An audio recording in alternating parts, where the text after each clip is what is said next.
तो मैं क्या बता रहा था आपको, रीसेल की बता रहा था। तो टोयोटा की रीसेल इसलिए क्योंकि पूरी दुनिया में पता है कि भैया गाड़ी बहुत ज़्यादा रिलायबल है। और जब इंडियंस को सबसे ज़्यादा वैलिडेशन पता है कहाँ से मिलती है? बाहर से।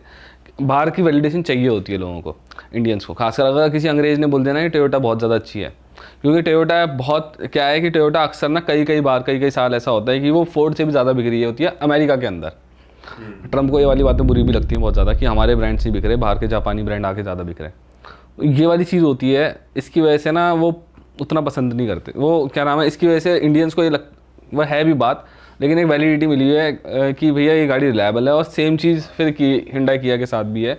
20-25 साल से वो यहाँ पर कर रहे हैं और हमने देखा है कि भाई गाड़ी है तो रिलायबल, ऐसी कोई दिक्कत आती नहीं है। हाँ। पुरानी गाड़ियों में भी दिक्कत नहीं आती उनकी। तो चाहे आप किया ले लो चाहे हिंडा ले लो, कोई दिक्कत नहीं है। भाई फीचर्स आप कह रहे थे, मैं बताऊंगा कि ज़रूरी फीचर्स क्या हैं गाड़ी लेते हुए। तो यार कुछ ऐसे फीचर्स हैं जो मैं आपको कह रहा था ना कि मैं 15 लाख के अंदर मतलब सेकंड बेस या मिड वेरिएंट्स के बारे में बता रहा हूँ। टॉप जाने की ज़रूरत नहीं है, जिसके पास पैसे हैं वो जाए, जिसको जहाँ जाना है वो बात अलग है। लेकिन अगर कोई वैल्यू फॉर मनी ढूंढ रहा है तो कुछ फीचर्स हैं जो गाड़ी में होने चाहिए।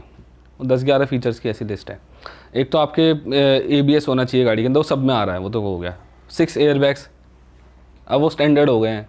कई गाड़ियाँ अभी भी नहीं दे रही हैं, कई गाड़ियों में अभी भी नहीं मिल रहा है, लेकिन वो बेस वेरिएंट से मिलने चालू हो जाते हैं आजकल। 6 एयरबैग्स गाड़ी में, EBD ESC ये होना चाहिए।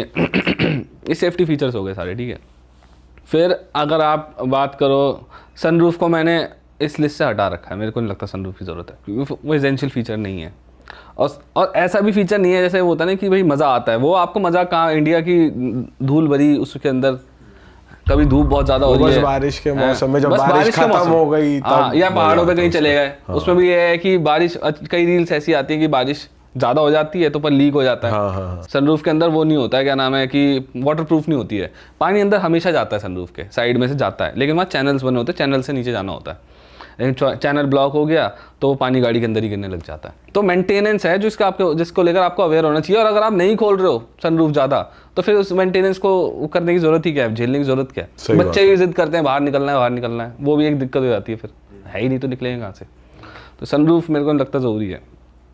फिर एक चीज़ है कि गाड़ी के अंदर आपके जो बाहर के शीशे खुलते हैं बंद होते हैं वो ऑटोमेटिक होनी चाहिए। बहुत दिक्कत है इंडिया में, क्या होता है अक्सर हम बहुत सकरी सी जगह से निकल रहे होते हैं, उनको बंद करना पड़ता है फिर निकलती है गाड़ी। तो ऑटो फोल्ड और ऑटो एडजस्ट होना चाहिए। बस यही वाला बंद हो सके, वो वाला तो नहीं हो सकता। मारुति में होता था जाना पड़ेगा वो। उतर के जाना पड़ेगा, फिर बाहर से किसी से बोलना पड़ेगा। तो ये होना चाहिए। अगर बजट में कार ले रहे हो तो रेयर क्या नाम है, रेयर में कैमरा होना चाहिए। सेंसर है ठीक है, लेकिन बजट में, खास सिर्फ बजट की बात कर रहा हूँ, तो रेयर में कैमरा होना चाहिए। और अगर आपका बजट अच्छा है, 20 लाख की गाड़ी जो है, तो फिर तो 360 कैमरा होना ज़रूरी है। वो टेंशन नहीं रहती, 360 कैमरा होता है ना, आगे का भी दिख जाता है। ब्लाइंड स्पॉट बहुत होते हैं ना गाड़ी के अंदर। अभी तो अंदाजे से चला लेता है बंदा, चलो एक्सपर्ट है। कई लोग नए लोग होते हैं तो एक्सीडेंट्स होने की, लो स्पीड एक्सीडेंट्स होने की बहुत ज़्यादा चांसेस। लड़कियों के लिए अच्छा है वो कि पूरा बैक करते हुए, क्योंकि एक तो लड़कियों की थोड़ी हाइट भी कम होती है ना। ऑन एन एवरेज इंडिया में जो हाइट है वो 5'1" के आसपास है। चाइना में 5'2'3" है, US में 5'4", 5'6" है, ऐसे है। तो इंडिया की हाइट काफ़ी कम है लड़कियों की, एवरेज हाइट। वैसे लड़कियों के लिए कौन सी गाड़ी रिकमेंड करते हो आपकी? लड़कियों के लिए मैं ऐसी गाड़ी रिकमेंड करता हूँ जो बहुत ज़्यादा बड़ी ना हो, ठीक है, क्योंकि आसान है ना किसी गाड़ी को, ऑटोमेटिक हो। क्योंकि क्या, अगर मान लो बड़ी गाड़ी कहीं ख़राब हो गई, उसका बोनट ही नहीं खुलेगा। बोनट, अब आप अपनी फॉर्च्यूनर का बोनट खोल के देखो, तो मसल पावर चाहिए उसको उठाने के लिए, वही नहीं खुलेगा, है ना। तो बहुत सारी चीज़ें हैं जिसके लिए गाड़ी हल्की ही होनी चाहिए, खास अगर लड़की ले रही है तो। गियर में कंफ्यूज आती है ना थोड़ा, लड़कियां सही कह रहे हैं, ऑटोमेटिक। हाँ, मतलब लेनी तो कुछ भी ले लो वैसे, अगर आप एक्सपर्ट हो तो ऐसे तो कुछ भी ले लो, लेकिन अगर आप नए ड्राइवर हो खासकर, तो फिर आप हल्की गाड़ी लो, छोटी गाड़ी लो। मैं ऐसे रिकमेंड करता हूँ, जैसे अगर आपका बजट 10 लाख से अंदर है, 8 लाख के अंदर है मान लो, तो आप इग्निस ले लो, अच्छी कार है। नेक्सा की कार है, जैसे क्या है, मारुति वालों ने 2 बना रखे हैं, नेक्सा और उनका अरीना। नेक्सा वाले थोड़ी प्रीमियम आपको एक्सपीरियंस देते हैं, आप जब अंदर जाते हो आपकी थोड़ी सर्विस है ना, वो बाकी सब चीज़ों के अंदर प्रीमियम एक्सपीरियंस रहता है। वो गाड़ी अच्छी है, छोटी कार है, आराम से चला लोगे। उसमें AMT ट्रांसमिशन भी आ जाता है, ऑटोमेटिक भी हो गई। काइलैक भी ले सकते हैं, थोड़ी बड़ी गाड़ी में जाना है तो अब्रेजा मैंने जो बताया वो भी ले सकते हैं। वो बाकी गाड़ियों में तो कोई भी ऑटोमेटिक ले लो, वो ले लो। फिर अगर C सेगमेंट में जाना है, ये जो क्रेटा वगैरह ये भी ले सकते हैं, इनमें कोई दिक्कत नहीं है। D सेगमेंट में भी जैसे जीप वगैरह की गाड़ियाँ आती है ना, वो भी ले सकते हो। लेकिन जैसे फॉर्च्यूनर टाइप की कार है, वो नहीं चल पाई। वो दिक्कत आती है उसमें। लेकिन लड़कियां ले रही हैं वो बात अलग है, जिनको एक्सपीरियंस हो वो ले रही हैं। लेकिन नए ड्राइवर्स को मैं ज़्यादा रिकमेंड करता नहीं हूँ, और सेडान्स पे बिल्कुल रिकमेंड नहीं करता। क्यों भाई मैं अभी लेकर आ रहा था 10 जगह तो मैंने यूँ टेढ़े मेढ़े डिज़ाइन बना के निकाली, सांप बना के गाड़ी लग जाती है जहाँ मर्जी लग जाती है। मेरी गाड़ी तो जहाँ मर्जी लग जाती है, वो जो सेल्टोस वगैरह वो कम लगती है। दूसरी बात, सेडान का ना थोड़ा सा है, सेडान के साथ लगने का डर ज़्यादा है। कभी कभार तो ऐसा पता ही नहीं चलता, सामने कोई पत्थर आ गया, नीचे बैठे हो तो वो है। फिर रिवर्स करने में, खासकर रिवर्स करने में क्या है कि एक अलग से आपकी आई साइड के अलग भी एक चीज़ है पीछे। जैसे हम पीछे फॉर्च्यूनर हो, कोई सी भी कार हो, पीछे देखोगे तो आपको जो लास्ट का वो दिख रहा है, क्या नाम है, गाड़ी का जो पिलर दिख रहा है लास्ट वाला, आपको पता है कि यहाँ गाड़ी ख़त्म है। सेडान वहाँ ख़त्म नहीं होती, उसके पीछे भी है कुछ।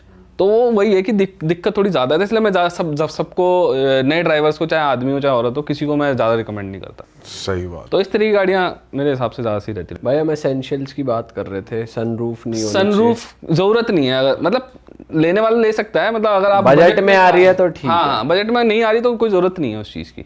रिवर्स कैमरा होना चाहिए 360 डिग्री, अगर आप थोड़ा अच्छा बजट है तो 360 डिग्री कैमरा ले लो, वो बेटर है। लेकिन अगर कम भी है तो कैमरा तो होना चाहिए पीछे, ठीक है। उसके अलावा जो आपका एसी का कंट्रोल है, एसी जो आपके बीच में पैनल होता है, वो आपका ऑटोमेटिक वाला हो, बेटर है।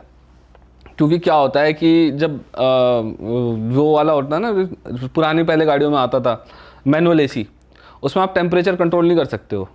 तो ये मेरे को लगता है एक एसेंशियल फीचर है आज की डेट में, एक होना चाहिए गाड़ियों में। कई जैसे मारुति वाले हैं वो बहुत नीचे वाले वेरिएंट से ही देने चालू कर देते हैं, कई ब्रांड्स हैं जो मिड वेरिएंट के ऊपर जाके देते हैं। तो ये आपको देखना पड़ेगा कौन दे रहा है कौन नहीं दे रहा, वो सही रहता। क्लाइमेट कंट्रोल एसी, जैसे हमारे घर के एसी होते हैं ना, टेम्परेचर कंट्रोल कर लेते हैं अपना आप, वो होना चाहिए।